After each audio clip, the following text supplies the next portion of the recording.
You know, it takes a neighborhood to reduce crime. That's been the philosophy of the Racine Police Department for the last 2 decades. It's a strategy that has actually been working. Rebecca Clough explains police are now taking it to the next town over. That's new at 10.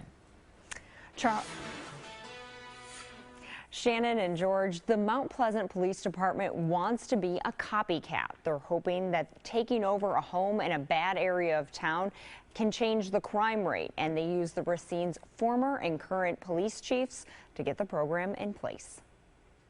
Come on in. That's the message this house has to the neighborhood. This is our main work area. Mount Pleasant Police set up this community-oriented policing house, or COP house, on the village's far east side. This area was plagued with problems. We had shots fired complaints at night, and we had complaints of drug dealing in the area. It's a story Racine police have known all too well. In the early 90s, the city had the worst crime rate in the state. Then Racine Chief Richard Polsey decided to do something drastic.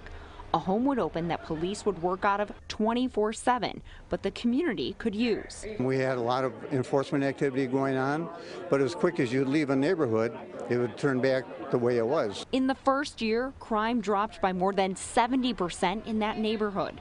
Racine has since opened 6 homes, all privately funded. The entire city of Racine right now is at a 51-year low. But when the former and current Racine chiefs saw crime growing in the next town over, they took action to get the funds for one in Mount Pleasant. We had the background, we had the experience, we had the knowledge base, and so we just reached out to the business community to say, look what we've accomplished in Racine.